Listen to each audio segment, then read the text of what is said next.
નમસ્કાર મિત્રો, આજે આપણે વાત કરીશું વિદ્યાર્થી કાળની.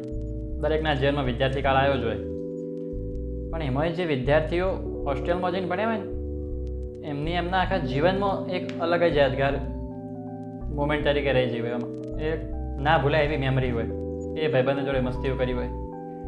હવે હોસ્ટેલ ને છાત્રાલય આ બે અલગ વસ્તુઓ છે. હોસ્ટેલમાં તમે રહી એક ઢોરની જેમ મન થાય એમ જે કરવું એ કરો, પણ છાત્રાલયમાં અમુક ડિસિપ્લિન હોય, અનુશાસન હોય, એના શું નિયમો હોય, અને એક ગૃહપતિ પણ હોય જે બહુ કડક સ્વભાવનું હોય. એવું ગૃહપતિને લાગતું હોય, વિદ્યાર્થીઓને ના લાગતું હોય. બરાબર?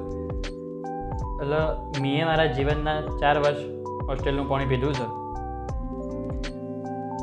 છાત્રાલયનું પાણી પીધું છે. અને છાત્રાલયમાં કેવું હોય કે અમે જુઓ કે 9માંથી અમે ગયા હતા તો બધા અલગ અલગ જિલ્લાઓમાંથી આવતા હોય. દરેકની ભાષા અલગ હોય, બોલી અલગ હોય, રહેણી કહેણી અલગ હોય, અને તો એ બધાને ભેગા થઈને રહેવાનું. પછી જે મજા આવે ને એની આખી ભાષાનો જ પ્રોબ્લેમ થાય.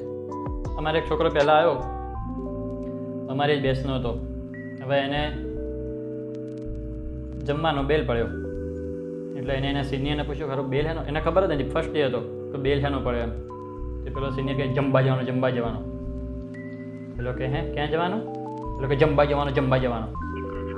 પેલાને ખબર જ ન પડે ક્યાં જાય છે, હું કહેવા માંગે એમ કે કોઈ નહીં, બધા કરીને આપણે કરીએ. પછી ખબર આ તો બધા ભોજનશાળામાં જોઈશ બધા, અને હવે જમવાનું છે. એટલે આવું હોય. અને પ્લસ એક જે ભાષાની બધી ભેગી થઈને પછી જે ભાષા બને એની મજા અલગ હોય. આવા હું તમને રોજ અલગ અલગ હોસ્ટેલના કિસ્સાઓ કહે, તે બધી તમે શેર કરી દેવા કિસ્સો. અને વધારે હોસ્ટેલના કિસ્સા જાણવા માટે સબસ્ક્રાઈબ કરો ફની મેન. જય હિન્દ, જય ભારત.